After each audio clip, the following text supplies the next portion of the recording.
Nos enfrentamos hoy a un tema muy delicado que afecta a todos los que, gracias a la misericordia de Dios, poco a poco nos fuimos dando cuenta de que la Iglesia inventada en el Vaticano II no tenía nada en común con la Iglesia, no tenía nada que ver con la Iglesia católica. Llegados a esta certeza, comienzan una serie de preguntas y problemas que resolver. Y uno de estos problemas, por lo demás bastante serio, es el referente a los sacramentos recibidos en la Iglesia modernista. ¿Han servido para algo? ¿Son válidos? ¿He asistido alguna vez a una misa válida? ¿He recibido al Señor en verdad alguna vez en la comunión? ¿He confesado alguna vez válidamente? ¿La confirmación que recibí valió para algo? ¿La santa extremaunción que dieron a mi abuelito le sirvió para la vida eterna? Y todavía más grave es la pregunta que se hacen algunos sacerdotes ordenados en el modernismo. Pregunta que se torna cruel y al mismo tiempo durísima. ¿Soy sacerdote o soy un simple laico? Como nos estamos dando cuenta, el asunto no es para risa ninguna. En realidad, el tema es gravísimo. A muchas de las personas que han tenido la enorme gracia de Dios de comprender la realidad de las cosas y coherentemente han abandonado la falsa iglesia para recalar en el seguro puerto de la tradición, la primera vez que asistan a la misa tradicional, que es la única y verdadera misa, les resultará que en ese momento estarán oyendo la primera misa de su vida, aunque hayan asistido durante la misma a miles de misas Novus Ordo. Y más fuerte aún, cuando comulguen la primera vez en la misa tradicional, estarán haciendo su primera comunión. Y lo mismo ocurrirá con respecto a otros sacramentos. Como se estarán dando cuenta, el tema es de tal magnitud que produce escalofríos y causa escándalo. Por lo tanto, el asunto es para analizarlo bien y tomarlo muy en serio. Dios ha querido repartir su gracia de manera ordinaria a través de los sacramentos. El sacramento es un grandioso misterio y necesita una serie de factores para que pueda llegar a conferir la gracia a quien lo recibe. Se requiere, por tanto, para que un sacramento sea válido y sirva para transmitir la gracia específica que cada sacramento lleva consigo, lo siguiente: ministro, materia, forma, intención y sujeto receptor del sacramento. En cuanto al ministro, solamente el obispo puede administrar el sacramento del orden y ordinariamente la confirmación. Y en cuanto a los sacramentos de la Eucaristía, de la penitencia y de la extremaunción, el obispo comparte ese poder con el sacerdote. El bautismo ordinariamente lo puede celebrar el obispo, el sacerdote o el diácono, y extraordinariamente, esto es, en caso de necesidad, cualquier fiel, e incluso cualquier hereje, cismático o infiel.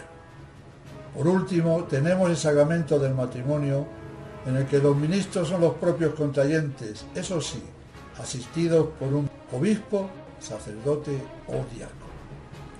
Todo lo anterior lo iremos desmenuzando paso a paso.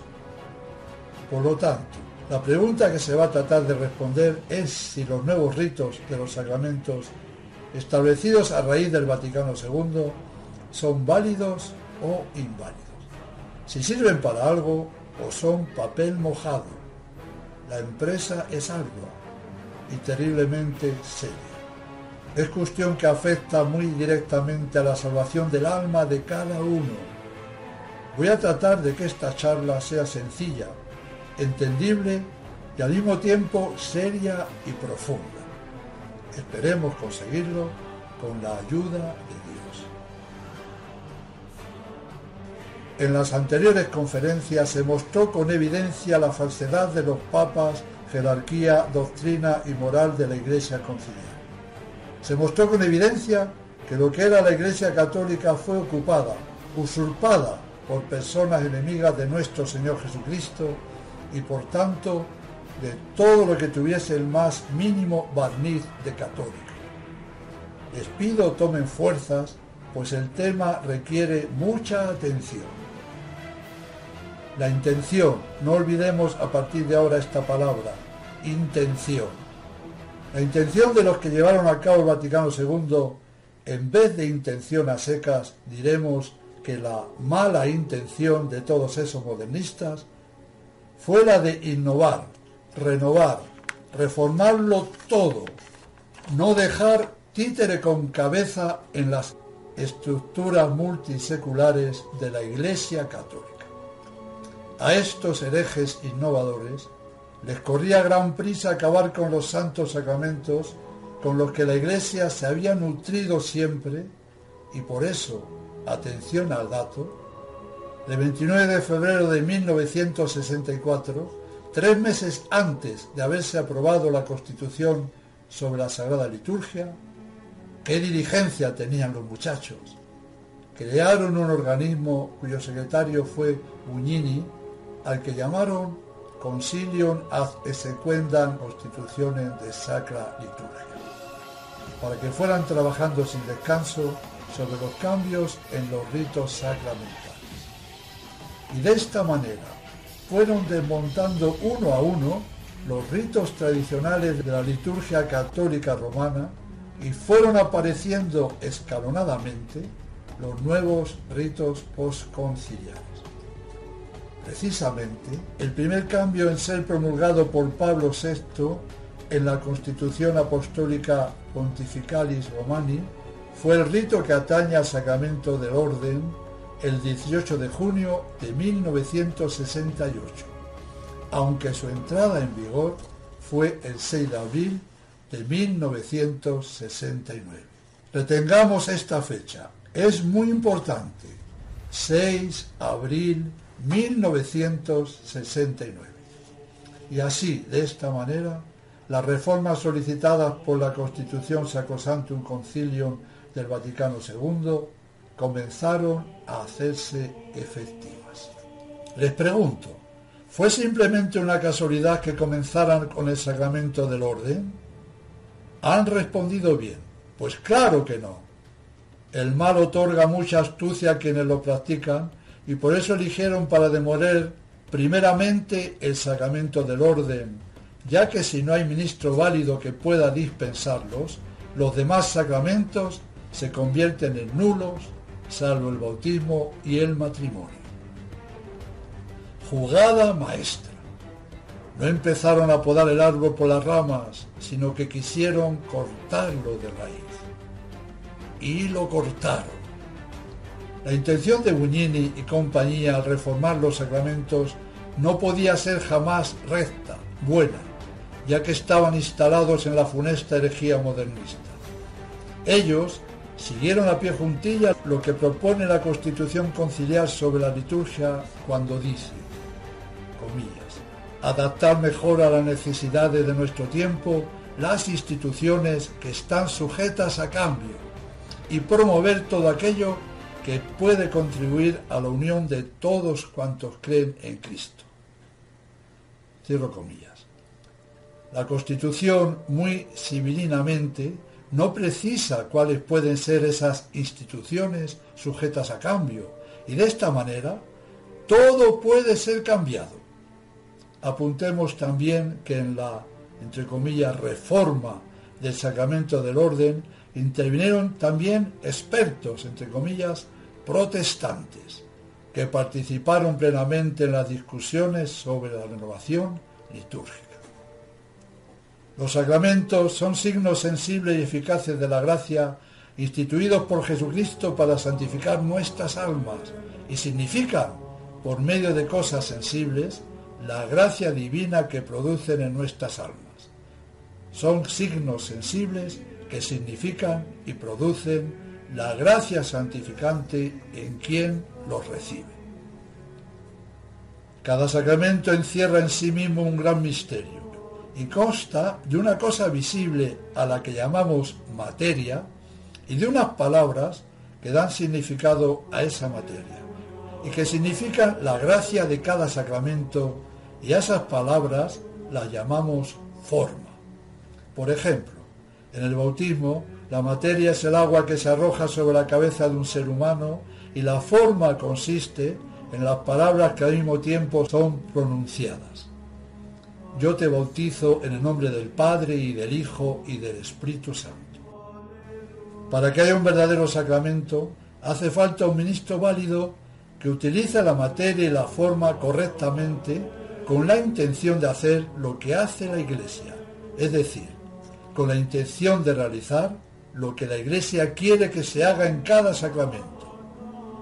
De faltar alguno de estos 4 elementos, ministro, materia, forma e intención, a los que debemos añadir uno más, un sujeto, una persona capaz de recibir la gracia significada en el sacramento, de faltar alguno de estas 5 condiciones, el sacramento no se realizaría, sería totalmente inválido, nulo.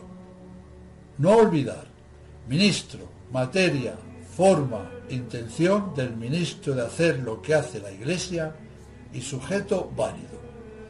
A partir de ahora, iremos aplicando todo lo anterior a cada uno de los 7 sacramentos, y en esta charla comenzaremos por el sacramento del orden. Bien, en cada sacramento es la forma la que determina y especifica la materia. Por ejemplo, el arrojar un poco de agua sobre la cabeza de un niño en principio no especifica nada. Puede ser para lavarle la cabeza, para quitarle la fiebre o también para bautizarle. Son las palabras, es decir, la forma, la que indica el significado inequívoco de la gracia que cada sacramento otorga. Por eso, volviendo al bautismo, si a la acción de echar agua sobre la cabeza de un niño o de quien sea se le unen las palabras de la forma, ese gesto de arrojar el agua queda especificado, determinado, explicado, sin posibilidad de error alguno. Es la forma, yo te bautizo, esto es mi cuerpo, quien determina, quien aclara inequívocamente el significado de la gracia que se transmite y se recibe en cada sacramento. Las formas de los sacramentos fueron instituidas por Cristo, unas in especie y otras in genere. En cuanto a las primeras, se trata de palabras dictadas por el mismo Cristo. Su expresión es tasativa, inequívoca, bien definida, y la Iglesia jamás puede alterar ni en lo más mínimo dichas formas sacramentales. Ego te baptizo, hoc est eni corpus meo. Pero en cuanto a las formas instituidas in genere, Cristo dejó a su Iglesia la facultad de expresarlas como mejor les pareciera hacerlo. Por tanto, por la índole de esta clase de formas a las que pertenece el sacramento del orden, no siempre la forma expresa de manera plenamente inequívoca la gracia que quiere significar y producir, y considerada la forma fuera del contexto ritual, normalmente pueden prestarse al equívoco. Ahora bien, las formas de los sacramentos deben ser inequívocas para que puedan producir su efecto sacramental. De ahí la importancia suma de las diversas partes del rito y ceremonias secundarias para determinar, para explicar inequívocamente esta clase de formas in genere, que, sin el resto del rito, se pueden prestar a error. Esta es la razón por la que todos los autores convergen en destacar la importancia del contexto ritual en que se inserta la forma de un sacramento. De ahí la importancia capital que tiene el contexto litúrgico o significatio ex adjunctis, que son todas las ceremonias que rodean y explican lo que la forma de cada sacramento quiere determinar. A todo lo anterior se le puede dar el nombre de forma total del sacramento. La Iglesia siempre puso el máximo interés en observar con absoluta fidelidad el texto y ceremonia del rito transmitido para asegurar la validez del sacramento. Los obispos católicos ingleses de la provincia eclesiástica de Westminster, que redactaron la defensa de la bula Apostolicae Curae, dijeron al respecto, comillas, la Iglesia ha conservado las preces y ceremonias que le fueron transmitidas, esmerándose en no omitir nada, pues, adhiriéndose con exactitud al rito transmitido, podemos estar seguros siempre, en tanto que si omitimos o cambiamos algo, pudiéramos, tal vez, estar abandonando algo que es esencial. Cierro comillas. Y el sacramento se invalidaría. Anotar que nuestro Señor Jesucristo, que es el autor de los sacramentos, solamente a dos de ellos, el bautismo y la Eucaristía, los instituyó con una materia y forma específica, el agua y las palabras del bautismo, el pan y el vino y las palabras de la consagración. De ahí la importancia del rito que rodea a la ordenación, pues esas acciones y esas palabras que rodean a la materia y la forma de cada sacramento son las que darán el significado preciso a la forma sacramental. Comenzamos con el sacramento del orden, ya que sin obispos y sacerdotes, los sacramentos de la Eucaristía, penitencia o confesión, confirmación y extrema unción, no se podrían llevar a cabo por falta de ministro válido para dispensarlos. Vamos a dilucidar si el sacramento del orden inventado por la falsa Iglesia confiere la gracia o es totalmente nulo. La Iglesia, desde su fundación, ha conservado escrupulosamente la materia y forma de cada sacramento. El 30 de noviembre de 1947, Pío XII publicó la Constitución Apostólica Sacramentum Ordinis, en la que declara, por virtud de su suprema autoridad, las palabras que son necesarias para que sea válida una ordenación sacerdotal. Habla Pío XII. Después de invocar la luz divina con nuestra suprema autoridad apostólica y a ciencia cierta, declaramos y en cuanto sea preciso decretamos y disponemos, en la ordenación presbiteral, la materia es la primera imposición de manos del obispo que se hace en silencio. La forma de la ordenación consta de las palabras del prefacio, de las que son esenciales y por tanto requeridas para la validez, las siguientes. Da, te rogamos, Padre omnipotente, a este siervo tuyo la dignidad del presbiterado. Renueva en sus entrañas el espíritu de santidad para que alcance, recibido de ti, oh Dios, el cargo del segundo mérito y muestre con el ejemplo de su conducta la severidad de las costumbres. Hasta aquí Pío XII. En cambio, la nueva forma de Pablo VI suprime la palabra latina ut, que significa para qué. Esto puede parecer insignificante, pero en Sacramentum Ordinis, Pío XII declaró que esta palabra era esencial junto con las demás para la validez. Al suprimir ese ut, ¿para qué?, el efecto sacramental que confiere en este caso el oficio de segundo rango, el sacerdocio, se atenúa, se relaja y pierde fuerza. Veámoslo. La forma antigua decía: renueva en sus entrañas el espíritu de santidad para que alcance recibido de ti, oh Dios, el cargo, etc. Y la forma nueva, al suprimir el ut, el para qué, queda así: renueva en sus entrañas el espíritu de santidad, alcance recibido de ti, oh Dios, el cargo, etc. En otras palabras, la eliminación del para qué presupone una ordenación sacerdotal que ya ha sido celebrada y que sin embargo no se está realizando a medida que las palabras se van pronunciando. Esto hace que el nuevo rito sea de una validez cuestionable, es decir, dudoso. Pero el gran problema del nuevo rito no está en la forma, sino en las ceremonias circundantes que han sido eliminadas. Por lo tanto, los ritos y ceremonias que acompañan a las palabras de la ordenación son las que dan a la misma su significado preciso. Quiero añadir que en el ritual de los sacramentos preparado por Andrés Pardo y editado por la BAC, en su 4ª edición, la forma de sacramento del orden para los presbíteros queda redactada así. Te pedimos, Padre Todopoderoso, que confieras a estos siervos tuyos la dignidad del presbiterado, renueva en sus corazones el espíritu de santidad, reciban de ti el sacerdocio de 2º grado y sean con su conducta ejemplo divino. Sigamos.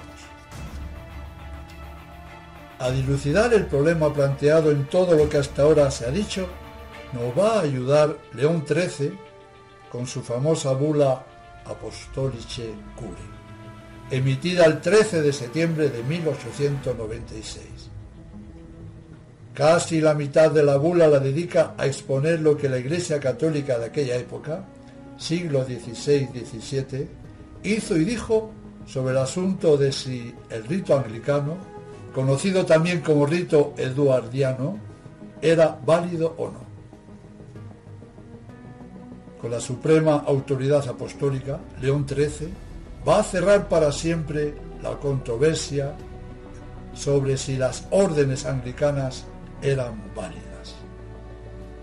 En la bula habla de que ya, comillas, la autoridad de Julio III y de Pablo IV claramente muestra el origen de la práctica que ha sido observada sin interrupción por más de 3 siglos, que las ordenaciones conferidas de acuerdo al rito eduardiano, más conocido como rito anglicano, deben ser consideradas nulas y sin efecto. Esta práctica es plenamente probada por los numerosos casos de absoluta reordenación conforme al rito católico incluso en Roma. Cierro comillas. Nos está diciendo León XIII que a todos los que habían sido ordenados con el rito anglicano y se convertían al catolicismo, eran de nuevo ordenados, y que ya Julio III y Pablo IV habían cerrado el asunto. Pero sigue la bula. Comillas. Por lo tanto, debe quedar claro para todos que la controversia últimamente revivida ya había sido definitivamente arreglada por la sede apostólica, y es por el insuficiente conocimiento de esos documentos que los escritores católicos la hayan considerado todavía una cuestión abierta. Pero, como afirmamos al principio, no hay nada que nos deseemos tan profunda y ardientemente como ayudar a los hombres de buena voluntad, enseñándoles con la mayor consideración y caridad. Por eso, nos ordenamos que el ordinal anglicano, que es esencialmente la clave de ese asunto, fuese una vez más examinado muy cuidadosamente. Cierro comillas. Qué grande ha sido la Iglesia que con su autoridad y bajo la luz del Espíritu Santo siempre ha ayudado a todos los hombres de buena voluntad para que se alejasen de cualquier error, enseñándoles la verdad plena. Por eso, para zanjar el asunto, manda examinar de nuevo muy cuidadosamente el ritual de órdenes anglicano. Sigue la bula. En el examen de cualquier rito dirigido a efectuar y administrar sacramentos, se hace una correcta distinción entre la parte que es ceremonial y la que es esencial. La esencial es la materia y forma. Todos saben que los sacramentos de la nueva ley, como signos sensibles y eficientes de la gracia invisible, deben igualmente significar la gracia que ellos producen y producir la gracia que ellos significan. Esta significación, si bien debe darse en el rito esencial, es decir, en la materia y en la forma, pertenece, sin embargo, principalmente a la forma. Como quiera que la materia es por sí misma indeterminada, debe ser determinada por aquella, por la forma. Y esto aparece aún más claramente en el sacramento del orden, la materia del cual es la imposición de las manos, que de hecho, por sí misma, no significa nada definido, y es igualmente usada para varias órdenes, así como para la confirmación. Cierro comillas. Nos está diciendo el Papa León XIII que son las palabras, es decir, las formas del sacramento, las que determinan, explican el sentido de esa imposición de manos, que es la materia del sacramento del orden. La materia sin forma queda vacía, sin significado alguno, ya que el imponer las manos puede ser para bendecir, para confirmar, etc. Cada sacramento debe significar la gracia que produce y producir la gracia que significa. Sigue la bula. Comillas. Ahora bien, las palabras que hasta época reciente eran comúnmente tenidas por los anglicanos como la forma apropiada para constituir la ordenación sacerdotal, a saber, recibe el Espíritu Santo, ciertamente no expresan en lo más mínimo la sagrada orden del sacerdocio ni su gracia y poder, que es principalmente el poder de consagrar y de ofrecer el verdadero cuerpo y sangre de Cristo. En ese sacrificio que no es mera conmemoración del sacrificio ofrecido en la cruz. Esta forma había sido de hecho aumentada con las palabras para el oficio y trabajo de sacerdote, etc. Pero esto más bien muestra que los anglicanos mismos percibían que la primera forma era defectuosa e inadecuada. Mas esta añadidura, si acaso hubiera podido dar a la forma su debida significación, fue introducida demasiado tarde, pasado ya un siglo desde la adopción del ordinal eduardiano, cuando, consiguientemente, extinguida la jerarquía, no había potestad alguna para ordenar. Cierro comillas. Los anglicanos se habían dado cuenta de que la forma que habían puesto en su ritual era defectuosa y añadieron algo que los subsanaba. Pero cuando hicieron esto ya habían pasado 100 años y por tanto habían perdido la sucesión apostólica y ya no podía servir para nada esa añadidura. Sigue León XIII, comillas. En vano ha habido esfuerzos para buscar la validez de las órdenes anglicanas en las otras oraciones del mismo ordinal. Que sirva a todas este argumento. De ellas, de las oraciones, ha sido deliberadamente eliminado todo lo que expresa la dignidad y el oficio del sacerdocio en el rito católico. Esa forma, consecuentemente, no puede ser considerada apta o suficiente para el sacramento, ya que omite lo que debería esencialmente significar. Lo mismo se aplica correctamente a las consagraciones episcopales. Para la fórmula recibe el Espíritu Santo, no solo fueron las palabras para el oficio y trabajo de un obispo, etc., añadidas en un periodo posterior, pero incluso esto, como ahora expondremos, debe ser entendido en un sentido diferente que el que tiene en el rito católico. Ni vale para nada citar la oración del prefacio Omnipotens Deus, dado que de la misma manera ella ha sido despojada de las palabras que denotan el summum sacerdocium, es decir, la plenitud del sacerdocio, que es lo que ostenta el obispo. De ahí resulta que, al ser totalmente arrojado del rito anglicano el sacramento del orden y el verdadero sacerdocio de Cristo, sacerdote sacrificador, y dado que el sacerdocio de ninguna manera es conferido verdadera y válidamente, por la misma razón, el episcopado de ninguna manera se puede conferir válidamente, tanto más que entre los primeros oficios del episcopado está el de ordenar ministros para la Santa Eucaristía y el sacrificio. Para el completo y preciso entendimiento del ordinal anglicano, aparte de lo que hemos señalado de algunas de sus partes, no hay nada más pertinente que considerar cuidadosamente las circunstancias bajo la cual fue compuesto y públicamente autorizado. Sería tedioso entrar en detalles y no es necesario hacerlo, ya que la historia de los tiempos muestra claramente el ánimo de los autores del ordinal contra la Iglesia Católica. También nos muestra cómo se asociaron con los instigadores de las sectas heterodoxas, así como del fin que ellos tenían en mente. Siendo plenamente conscientes de la necesaria conexión entre fe y culto, entre la ley de creer y la ley de orar, bajo pretexto de retornar a una forma más primitiva, ellos corrompieron el orden litúrgico en muchas maneras para adaptarse a los errores de los reformadores. Por esta razón, en el ordinal entero no solo no hay una clara mención al sacrificio, a la consagración, al sacerdocio y al poder de consagrar y ofrecer el sacrificio, sino que, como hemos expresado, toda traza de estas cosas que había en las oraciones del rito católico fueron eliminadas y tachadas. Con este defecto inherente en la forma se junta el defecto de intención, que es igualmente esencial al sacramento. La Iglesia no juzga acerca de la mente y la intención en cuanto es algo interno por naturaleza, pero en tanto que es manifestado externamente, ella está obligada a juzgar.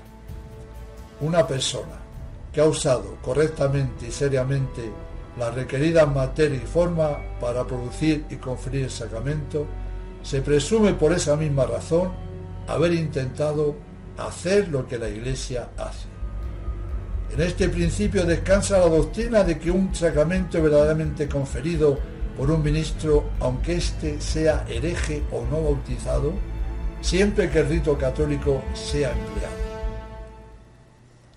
Por otro lado, si el rito es cambiado con la manifiesta intención de introducir otro rito no aprobado por la Iglesia y de rechazar lo que la Iglesia hace y que por la institución de Cristo pertenece a la naturaleza del sacramento, entonces es claro que no sólo está la necesaria intención ausente en el sacramento, sino que la intención es contraria y destruye el sacramento. Cierro comillas.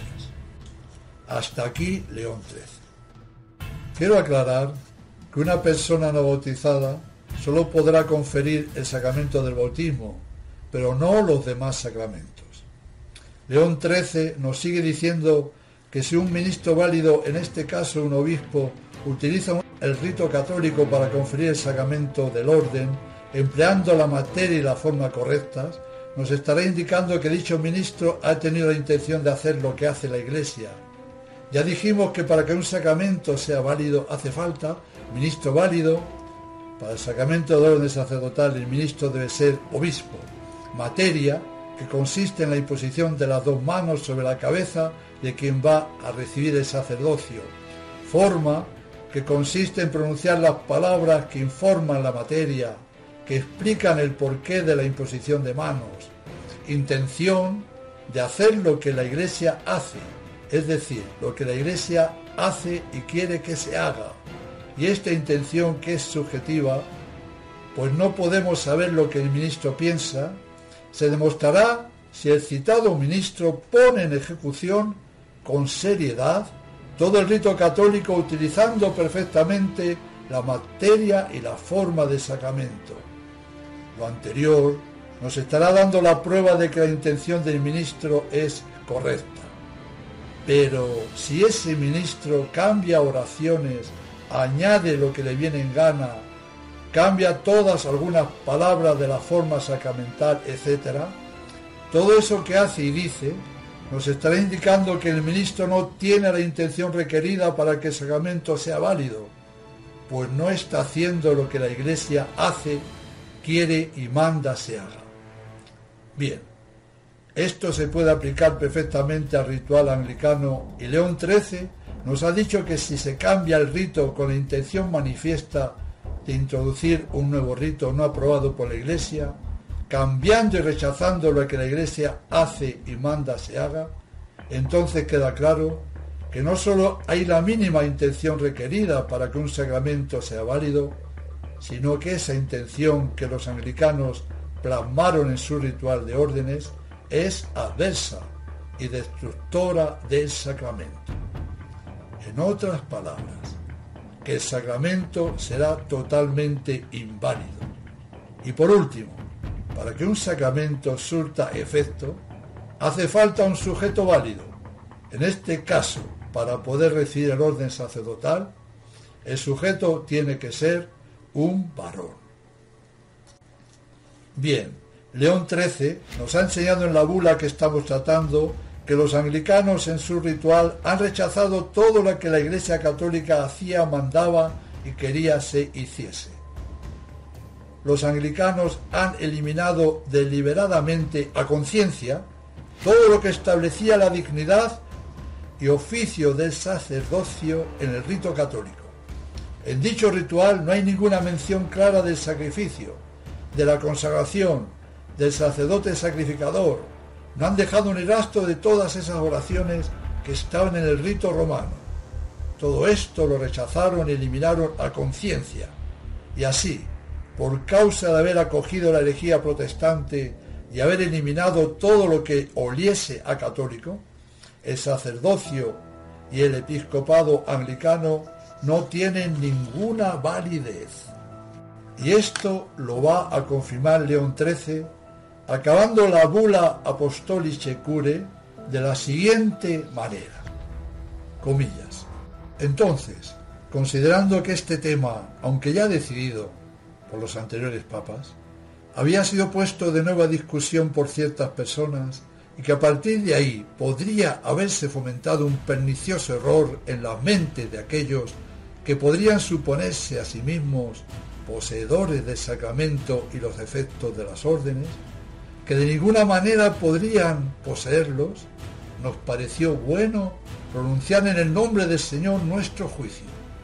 Por eso, adhiriéndonos estrictamente en este asunto a los decretos de los pontífices nuestros predecesores y confirmándolos más plenamente, y por decirlo así, renovándolos por nuestra autoridad, por propia iniciativa y a ciencia cierta, pronunciamos y declaramos que las ordenaciones llevadas a cabo conforme al rito anglicano han sido y son absolutamente inválidas y totalmente nulas.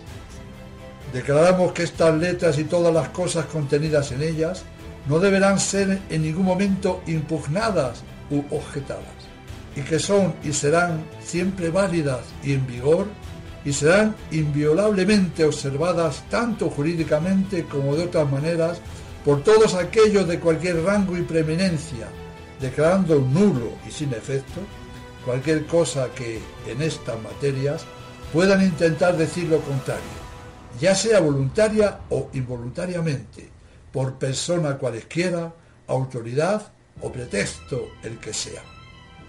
Dado en Roma, en la Basílica de San Pedro, en el año de la Encarnación de nuestro Señor, 1896, en los idus de septiembre, en el 19 año de nuestro pontificado. Leo, Papa XIII. Por si a alguien le pasa desapercibido, para que un papa hable ex cátedra, no hace falta que declare un dogma, como por ejemplo el de la Inmaculada o la Asunción. En esta simple bula, León XIII está definiendo sin posibilidad de error que, por nuestra autoridad y a ciencia cierta, pronunciamos y declaramos que las ordenaciones llevadas a cabo conforme al rito anglicano han sido y son absolutamente inválidas y totalmente nulas. Esta bula es infalible y tiene vigencia para siempre.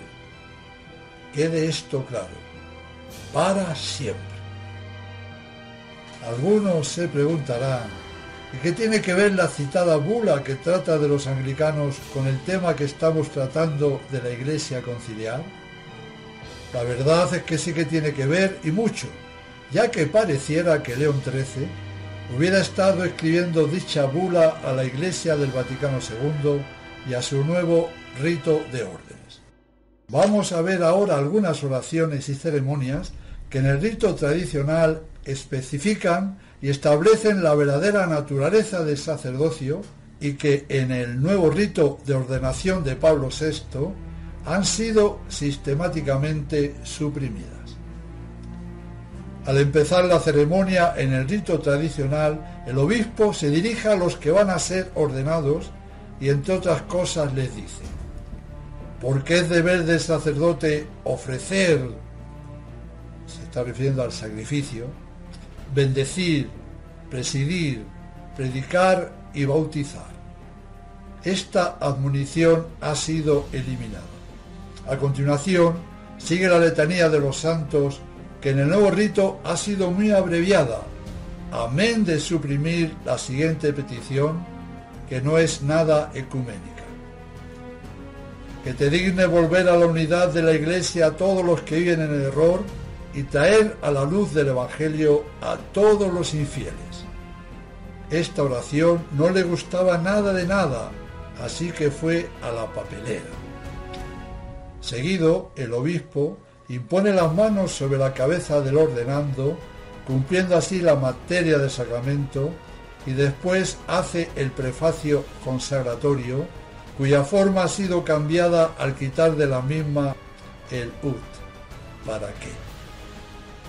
A continuación, el obispo proclama esta oración que incluye lo siguiente: transformen con su bendición inmaculada el pan y el vino en el cuerpo y sangre de tu Hijo, para bien de tu pueblo, que por supuesto también ha sido abolida. El obispo entona el Veni Creator Spiritus mientras unge las manos del sacerdote, al mismo tiempo que dice: dígnate, Señor, consagrar y santificar estas manos por esta unción y bendición nuestra, para que todo lo que bendigan sea bendito y todo lo que consagren quede consagrado y santificado en el nombre de nuestro Señor Jesucristo. No hay que decir que el nuevo rito suprimió también esta importante oración mencionada por Pío XII en Mediator Dei, diciendo que sólo los sacerdotes están investidos del carácter indeleble que los configura al sacerdocio de Cristo, y sólo sus manos son consagradas para que sea bendito todo lo que bendigan y todo lo que consagren sea consagrado y santificado en el nombre de nuestro Señor Jesucristo. La ceremonia del rito tradicional sigue con lo que el obispo le dice al recién ordenado sacerdote: recibe la potestad de ofrecer sacrificios a Dios y de celebrar misas, tanto por los vivos como por los difuntos, en el nombre del Señor. Tan significativa y primordial oración, también el nuevo rito la arrojó al cesto de los papeles. Al final ya casi de la ceremonia, el nuevo sacerdote se arrodilla ante el obispo, que impone de nuevo sus manos sobre su cabeza al mismo tiempo que dice: recibe el Espíritu Santo. A aquellos a quienes perdones los pecados les serán perdonados, y a aquellos a quienes se los retengas les serán retenidos. Una ceremonia más y una oración más extirpada por Montini, que la sustituyó por lo siguiente: recibe la ofrenda del pueblo santo para presentarla a Dios. ¡Qué diferencia! Asimismo, fue anulada la admonición final que dice: debido a que el cargo que habéis de administrar es muy delicado, os amonesto que antes de que os acerquéis al altar a celebrar la misa, aprendáis con suma diligencia de otros sacerdotes doctos y experimentados el orden de todo ello y la consagración, fracción y comunión de la víctima. Fueron suprimiendo y suprimiendo hasta llegar a suprimir también la bendición final, que decía así: la bendición de Dios Todopoderoso descienda sobre vosotros para que seáis colmados de bendiciones en el orden sacerdotal y ofrezcáis sacrificios propiciatorios por los pecados y las ofensas del pueblo a Dios Omnipotente, a quien sea el honor y la gloria por todos los siglos de los siglos. Después de la bendición, el obispo les dice a los nuevos sacerdotes que digan 3 misas, una del Espíritu Santo, otra de la Bienaventurada Siempre Virgen María y la tercera por las almas de los fieles difuntos. De esto, por supuesto, no dejaron nada de nada. Hemos comprobado que en el nuevo rito de Montini se han eliminado todas las oraciones que declaraban que la misión esencial del sacerdote es ofrecer el sacrificio propiciatorio por los vivos y por los difuntos. Esto es lo que prácticamente hicieron los anglicanos al componer su nuevo ritual de órdenes. Ellos quisieron exterminar en su nuevo rito todo aquello que pudiera indicar algo sobre el sacrificio, sobre el sacerdote sacrificador. Por lo tanto, podemos afirmar que el rito anglicano y el rito montiniano son, pero que muy similares. Parecería que los dos ritos los ha redactado el mismo personaje. Y en realidad es así. Pues ese mismo personaje que estaba detrás de los dos ordos es el astuto y malévolo diablo. El inglés Michael Davis estudió seriamente el asunto que estamos tratando y es una autoridad y un referente en el tema.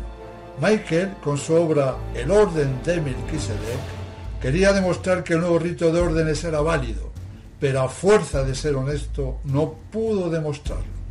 Veamos las conclusiones a las que llegó. Dice Michael Davis, comillas, en el nuevo rito de ordenación no hay ninguna oración que deje claro que la esencia del sacerdocio católico es la investidura de poderes para ofrecer el sacrificio de la misa y de absolver los pecados, y que el sacramento imprime un carácter que diferencia a un sacerdote de un lego, no solo en grado, sino en esencia. No hay en todo el ritual de Pablo VI ni una palabra que sea incompatible con la creencia protestante. Cierro comillas. Lógico, pues Montini era mucho más protestante que los mismos protestantes. Sigue diciendo Michael que si, comillas, el rito nuevo se llegase a declarar válido, se estaría de este modo negando lo que la Bula Apostolicae Curae afirma, que si el nuevo rito despojado de toda oración preceptiva, que significa el poder esencial del sacerdote, fuera válido, no habría ninguna razón para negar que también el rito anglicano fuera asimismo válido. Cierro comillas. Es un argumento muy serio el que esgrime Michael, ya que son tan parecidos los dos rituales, el anglicano y el nuevo católico, entre comillas, nacido del Vaticano II, que si se declara que el uno es válido, no se puede decir lo contrario del otro, y viceversa. Sería una gran incoherencia decir que el anglicano es inválido y el montiniano es válido. Y en este caso tenemos que recurrir a argumentos de autoridad para dilucidar la controversia. Y este argumento de autoridad lo tenemos en la bula de León XIII, por la que infaliblemente sabemos que el ritual anglicano es totalmente inválido, totalmente nulo, y por lo mismo su hermano, digamos gemelo, el ritual de órdenes de Pablo VI, también lo es. Es clarísima la respuesta y no admite objeción alguna.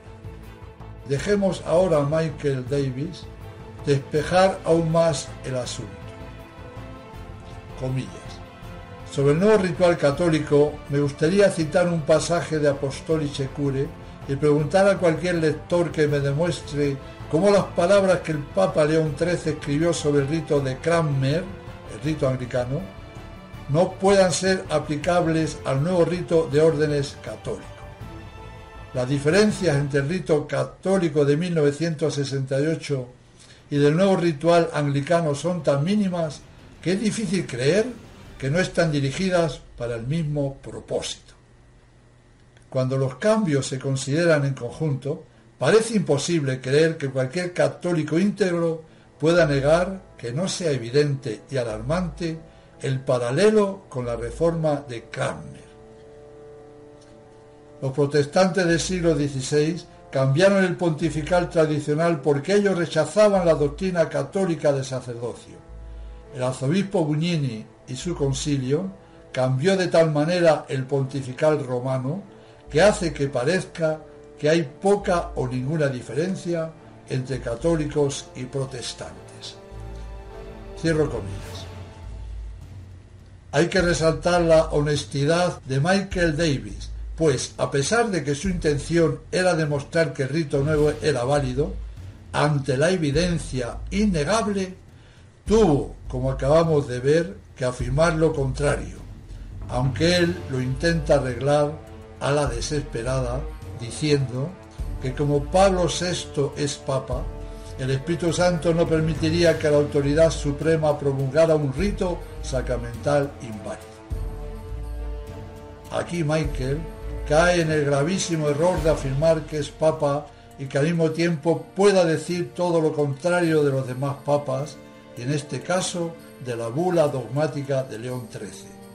¿Es que el Espíritu Santo que según Michael dirigía a Montini para que no pudiera hacer un rito inválido, es el mismo Espíritu Santo que dirigía a León XIII para proclamar que ese rito es inválido?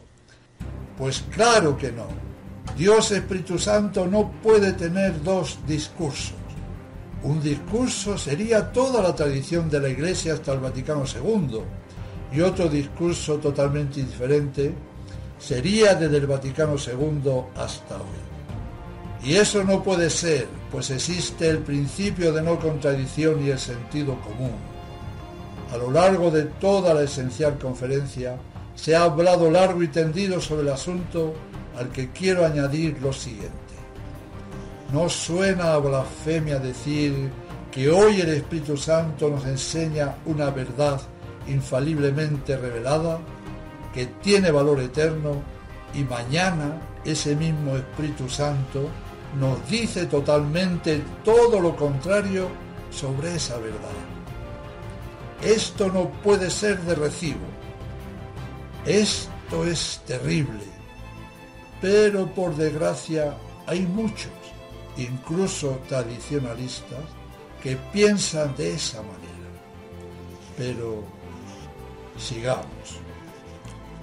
De todo lo que llevamos explicado hasta ahora, debemos concluir que es evidente que en el nuevo rito no hay intención alguna de querer ordenar sacerdotes para ofrecer el santo sacrificio a Dios, ya que todo lo que en el rito tradicional hablaba del sacerdote sacrificador, del sacrificio de la misa, del poder de perdonar los pecados, etc., fue sistemáticamente suprimido y aniquilado. Además, debemos recordar que de las formas de ordenación del sacerdote en el nuevo rito, suprimieron el ut, ¿para qué? Y este ut había sido puesto por Pío XII como integrante de la forma en su declaración infalible. Cambiar o suprimir cualquier palabra o cualquier punto o coma de una forma sacramental es cosa más que seria. Afecta a la sustancia de la significación la ausencia de la conjunción ut. A pesar de que se impone una cierta duda de si al suprimir el ut se invalida el rito, la cuestión más o menos queda abierta y depende mucho de la razón por la cual se suprimió el ut. He aquí el quid de la cuestión, que ha quedado visiblemente despejado a lo largo de la charla. La intención por la que quitaron el ut y todo lo demás que anularon era simplemente porque el sacerdocio que los Novus Ordo querían transmitir no era el sacerdocio sacrificador y perdonador de pecados católico, sino el sacerdocio protestante que consiste en que sus ordenados no sean sacerdotes, sino que sean los presidentes y guías de la comunidad. Por todas las cosas descritas más arriba y que fueron suprimidas por los anglicanos y también por los católicos, entre comillas, montinianos, fue por lo que León XIII declaró inválido el ritual anglicano y por ende también el de Montini, pues ambos son prácticamente iguales.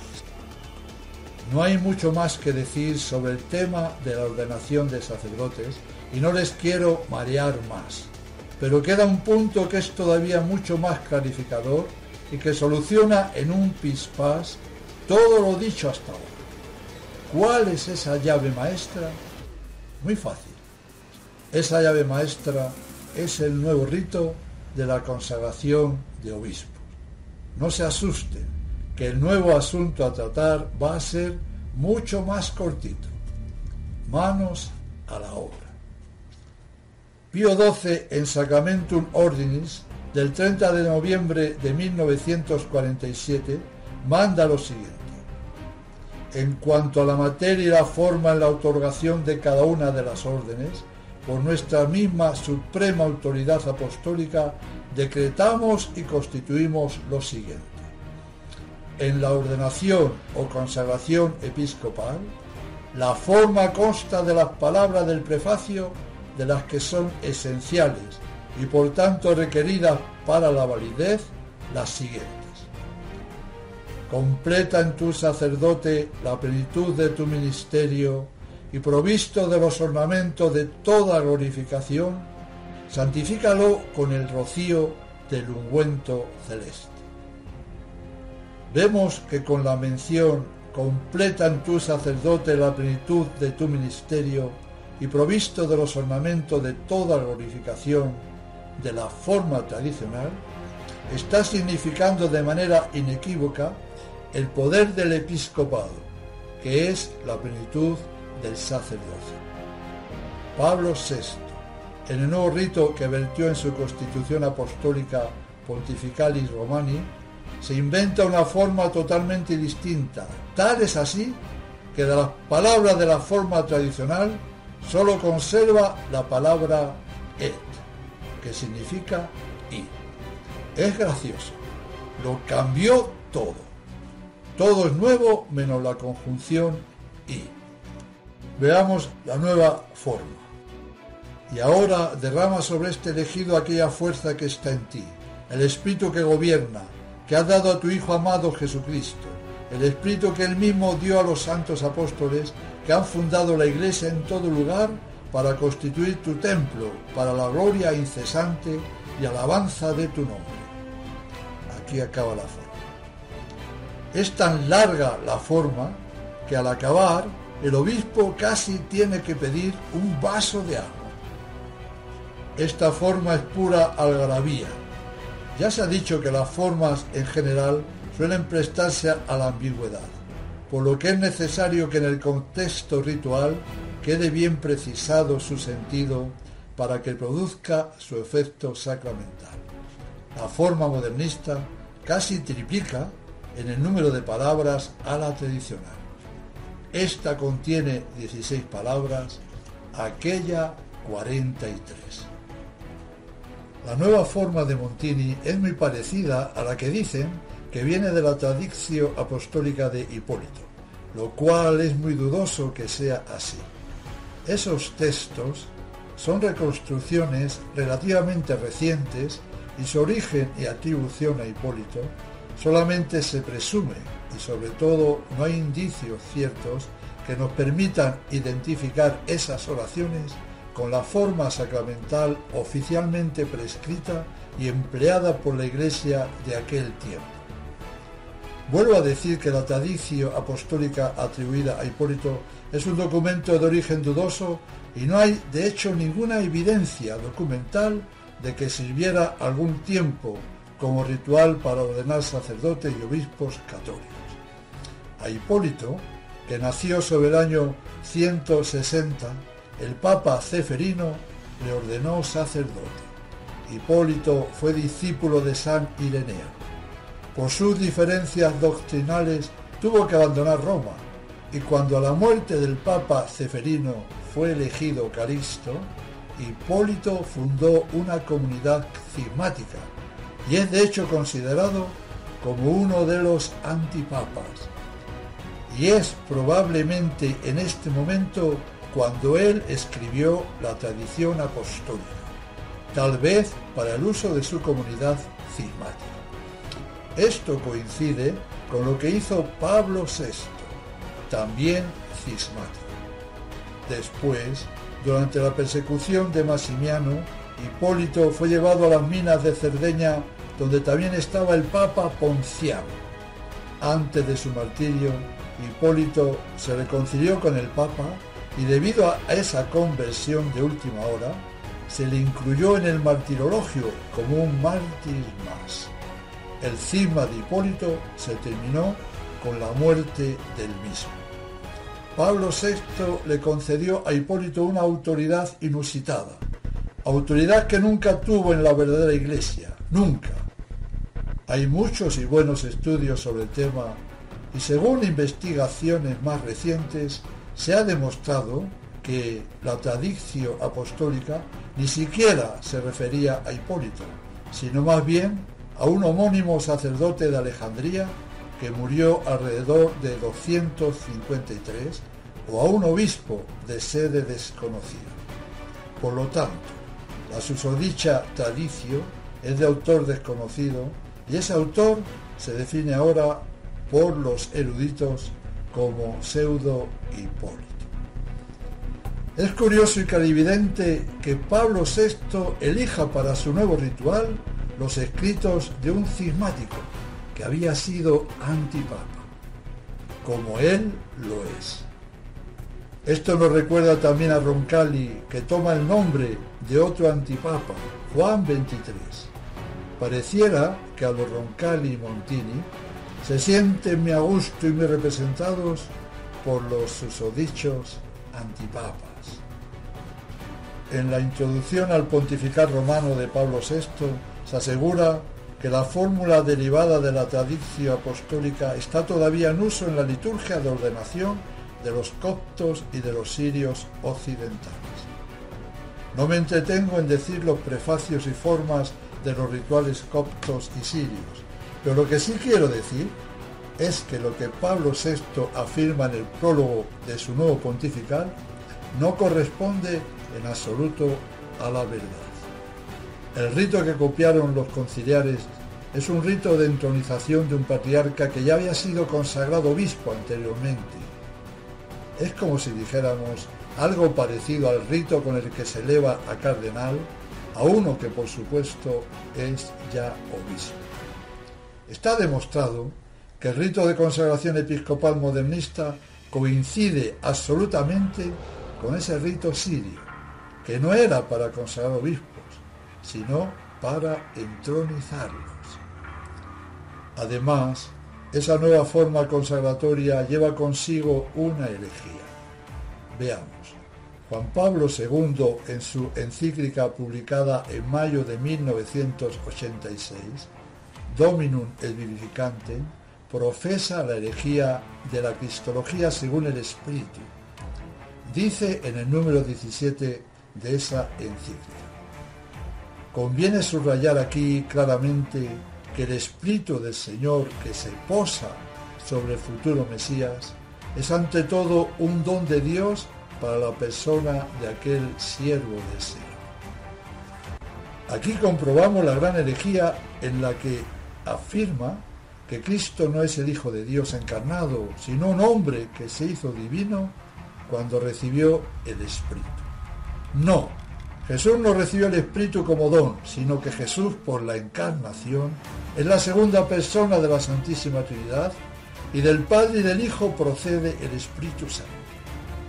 Además, Jesús, desde su encarnación, siempre fue Mesías, y no como dice Caro Boutila, que el Espíritu del Señor se posa sobre el futuro Mesías. Terrible.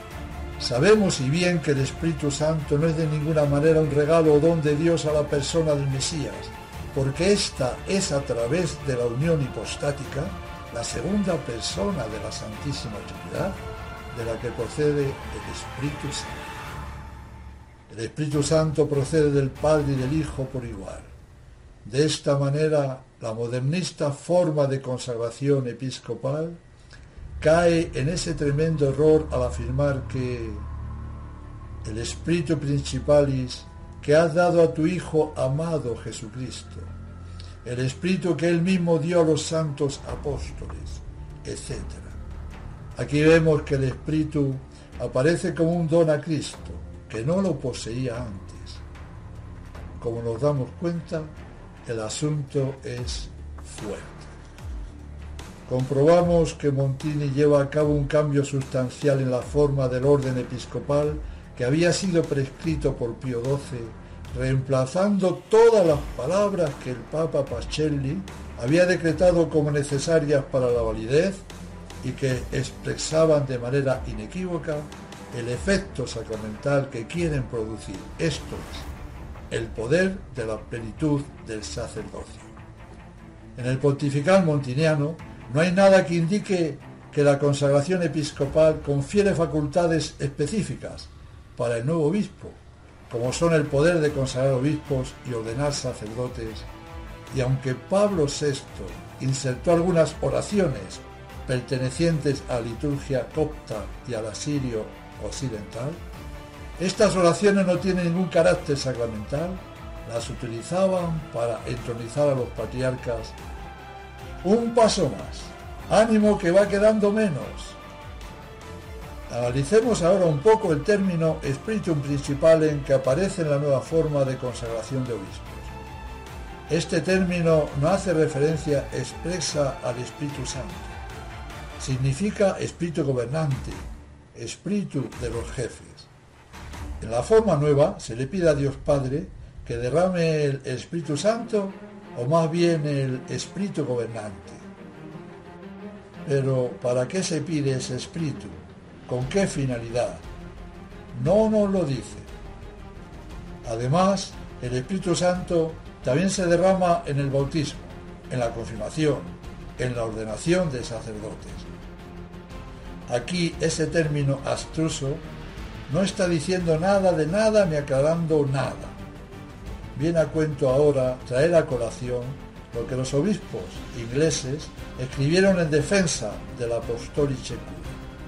Dijeron estos obispos, comillas, el hecho de que los anglicanos hayan añadido la palabra obispo a su forma, de ello no se sigue que la haga válida, ya que según su doctrina no consideran al obispo fuente del orden de un grado más alto que el de un sacerdote, ya que de hecho le consideran como un supervisor, en lugar de la persona que tiene la plenitud del sacerdocio.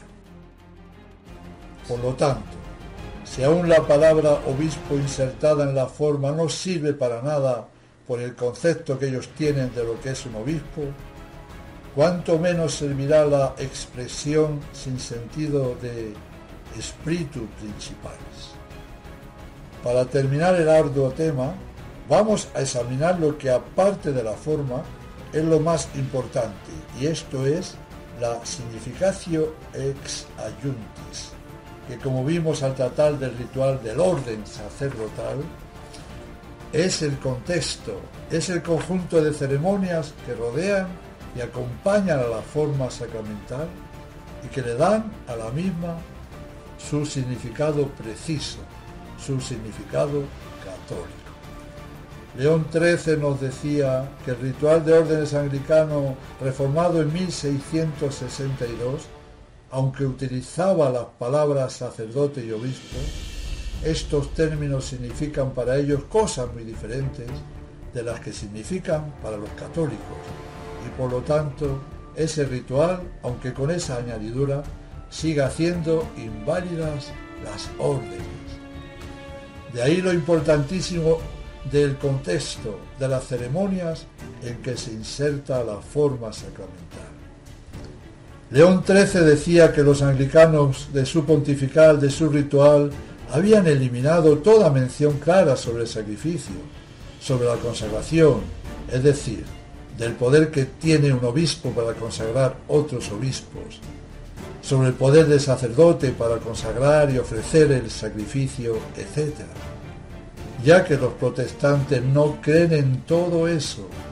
Y ahora vamos a ver cómo los montinianos han hecho lo mismo, pues ellos tampoco creen. Es más, una forma sacramental válida situada en un ritual no católico no hace válido el sacramento. Esto quiere decir que aunque la forma nueva fuera totalmente correcta, al estar insertada en un ritual no católico, como es el de Pablo VI, no sería válida. Vamos a ver un poco esto. Del nuevo ritual pontifical de obispos se suprimió. En la ceremonia tradicional, el elegido para obispo, de rodillas delante del consagrante principal, pronuncia con las manos colocadas sobre los evangelios una forma larga de juramento. Promete a Dios de promover los derechos, honores, privilegios de la autoridad de la Santa Iglesia Romana, de cumplir con todas sus fuerzas y hacer cumplir a los demás las leyes de los santos padres, los decretos y ordenanzas y las reservas y los mandatos apostólicos, de combatir y procesar de acuerdo con su poder los herejes, cismáticos y rebeldes contra el Santo Padre, el Papa y sus sucesores. Este juramento se ha eliminado. Combatir y procesar a herejes, cismáticos, etc. Pobre Montini si no borra esto. Después viene el examen del candidato que comienza así. La antigua doctrina de los santos padres enseña y ordena que quien es elegido para el episcopado se examine en primer lugar cuidadosamente, con toda la claridad, sobre su fe por la Santísima Trinidad. En el nuevo rito el examen es muy rápido y las preguntas para confirmar los distintos artículos del credo se han eliminado, amén de cuando le pedían al nuevo obispo de anatematizar todas las herejías que se puedan levantar en contra de esta Santa Iglesia Católica. Esta función, que es una de las principales del obispo, les horroriza a los herejes modernistas y ecumenistas y por lo tanto lo eliminaron rápido. En el rito tradicional, el consagrante instruía al obispo electo con estas palabras: el obispo tiene que juzgar, interpretar, consagrar, ordenar, ofrecer el sacrificio, bautizar y confirmar. Esta importantísima instrucción, que muestra el poder del episcopado católico, fue borrada de un plumazo. Lo anterior es muy importante para la significatio es adjuntis. Su eliminación dice mucho de la mala intención de los modernistas. En ninguna parte del nuevo rito se mencionan las funciones del obispo, de juzgar, atar y desatar, de consagrar otros obispos, de ordenar sacerdotes, de confirmar. Entre las funciones enumeradas se señala con detalle las diferencias específicas de ese plus de potestad sobre las del sacerdote. Y ese más que el obispo posee es el poder que tiene de transmitir las sagradas órdenes del sacerdocio y además el poder de asegurar la sucesión apostólica, consagrando nuevos obispos.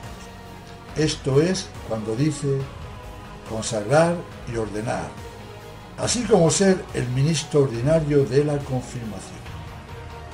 Todo esto que explica la potestad exclusiva del sumo sacerdocio que la ostenta el obispo ha sido abolido.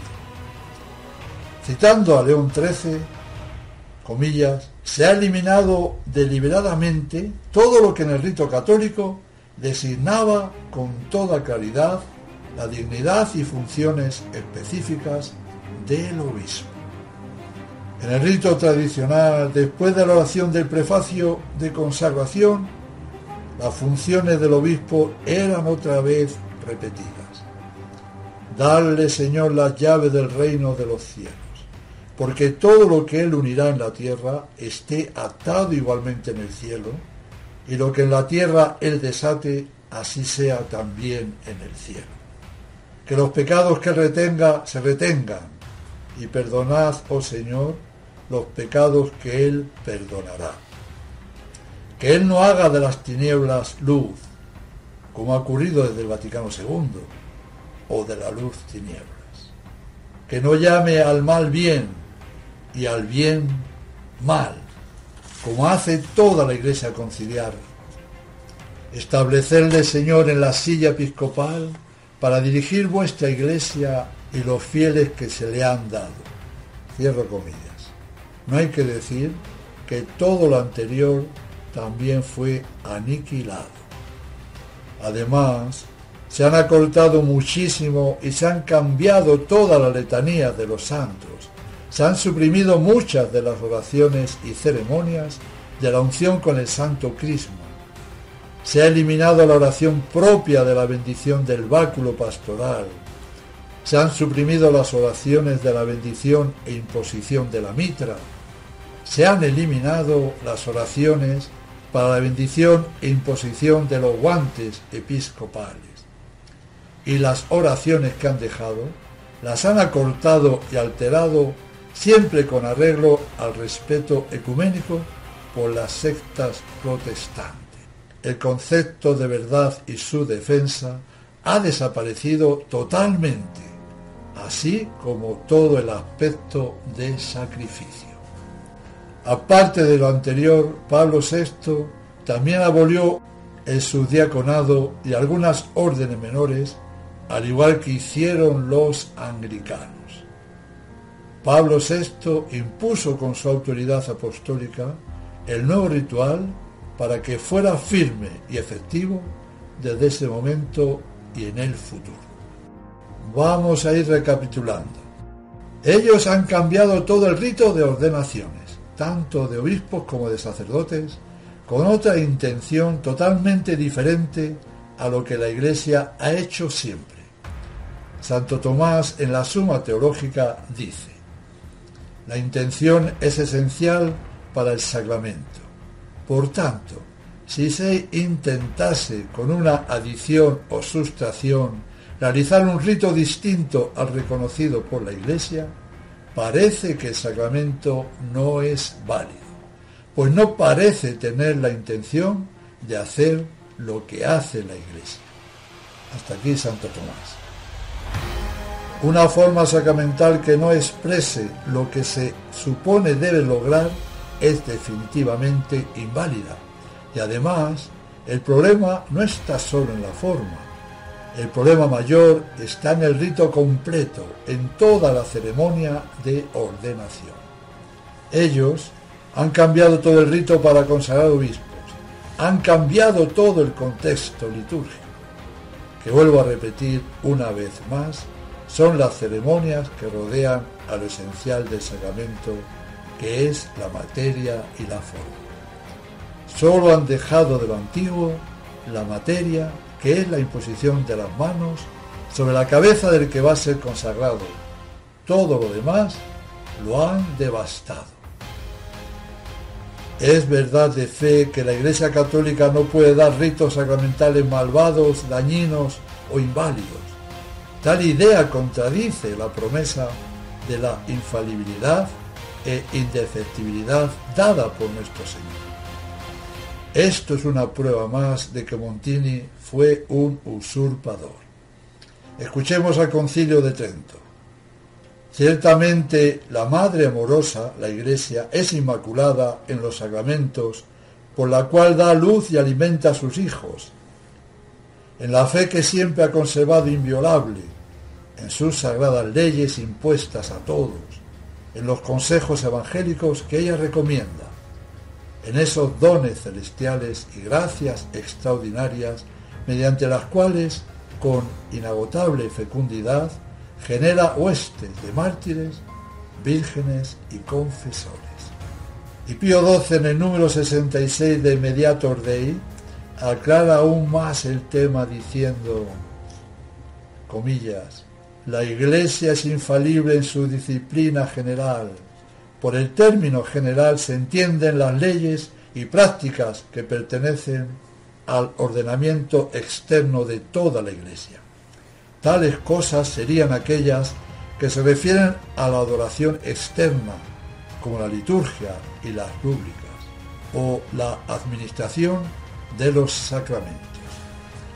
Si ella, la Iglesia, pudiera prescribir, ordenar o tolerar en su disciplina algo en contra de la fe y la moral, o algo que resultara en detrimento de la Iglesia o en daño de los fieles, se apartaría de su misión divina, lo cual es imposible. Cierro comillas. Repito lo dicho, lo cual es imposible. Intentemos aplicar esto a la Iglesia conciliar y nos daremos cuenta rápidamente que se llega al absurdo, pues esa Iglesia ha convertido algunos sacramentos en veneno, lo cual es imposible pudiera hacer la Iglesia católica. Luego, esto es innegable y es una prueba más de que esa Iglesia es falsa hasta la médula, ya que la Iglesia fundada por Cristo no puede dar a sus fieles jamás ponzoña, como lo ha hecho y sigue haciendo la Iglesia del Vaticano II. El sacramento del orden, sobre todo el episcopal, es inválido por defecto de forma e intención, como León XIII aplicó al ritual anglicano, que es muy similar al montiniano. De ahí se deduce que la Iglesia conciliar no está en mejor situación que la anglicana u otras ramas protestantes que comparten su suerte. La Iglesia conciliar no es más que una rama muerta, mejor dicho, más que muerta, es un cadáver que apesta horriblemente. Michael Davis, que quería a toda costa defender la validez de las órdenes modernistas, después de analizar hasta el extremo el rito de ordenación sacerdotal, tuvo que llegar a la conclusión de que si el rito anglicano era inválido, como lo declara infaliblemente León XIII, el montiniano asimismo lo tiene que ser igual. Para decir que era válido tuvo que acudir a argumentos de autoridad, pues se agarraba a una verdad al decir que un ritual promulgado y aprobado por la sede apostólica tiene que ser ciertamente válido. Y esto es así, pero aprobado por la sede apostólica y no por herejes y cismáticos usurpadores modernistas. Además, esto es ilógico, por los que afirman que Montini no podía crear un sacramentario inválido, pues para eso era el Papa. Al mismo tiempo, sin dudarlo mucho, afirman también que ese mismo Papa legítimo puede promulgar canonizaciones inválidas y promover herejías.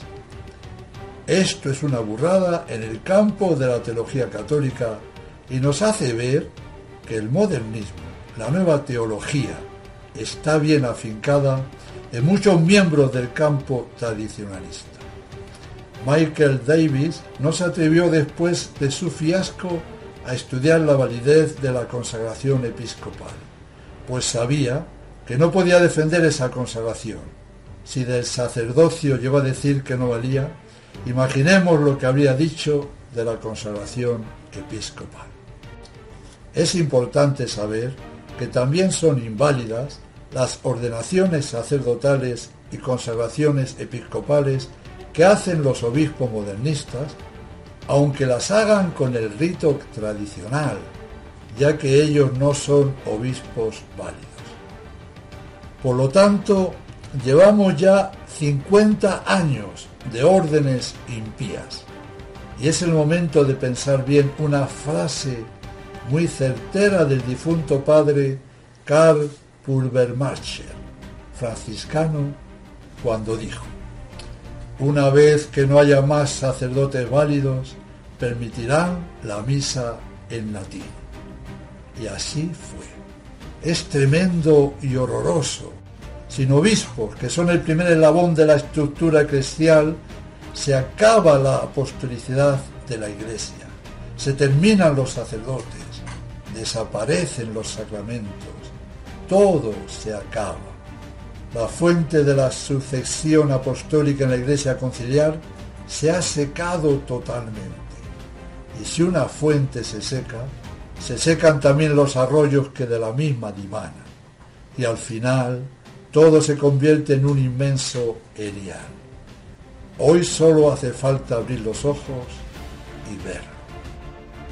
Es crucial saber que el nuevo rito de las Sagradas Órdenes fue aprobado el 18 de junio de 1968, aunque su entrada en vigor fue el 6 de abril de 1969.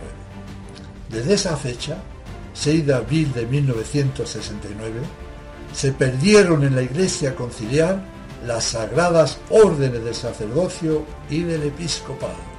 Es decir, se perdió la sucesión apostólica y el sacerdocio. Y así, Ratzinger fue ordenado sacerdote con el rito tradicional y consagrado obispo, entre comillas, con el nuevo rito el 28 de mayo de 1977. De ellos se deduce que Benedicto XVI es solamente sacerdote, pero no obispo, y Bergoglio, que fue ordenado sacerdote con el nuevo rito el 13 de diciembre de 1969, y obispo mucho más tarde, no es sacerdote ni obispo, es un simple laico usurpador. Para acabar, voy a explicar un sencillo silogismo que en poquitas palabras resume todo el tema. Premisa mayor. El ritual de órdenes sacerdotales y episcopales anglicano, León XIII, declaró infaliblemente que era inválido, totalmente nulo. Premisa menor. El ritual de órdenes sacerdotes y episcopales de la Iglesia conciliar que promulgó Montini es prácticamente igual que el anglicano. Conclusión. Si uno es inválido, el otro también tiene que serlo por su similitud. Quiero darles un 10 por haber aguantado el chaparrón de esta charla cuyo tema es árido, pero al mismo tiempo es necesario conocer. Cuando uno se da cuenta del gran engaño y estafa en la que ha vivido un cierto número de años, parece quedarse sin tierra bajo sus pies. Parece todo desplomarse. Y es al contrario, pues eso quiere decir que Dios te ha juzgado digno de llegar a conocer y sufrir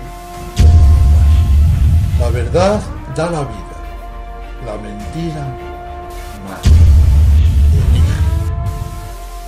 El próximo capítulo de Esencial Conferencia, que será el 9º, tratará del importantísimo sacramento de la Eucaristía, es decir, hablaremos en profundidad de la nueva misa que se inventó Montini y veremos con evidencia lo que en verdad es esa, entre comillas, misa.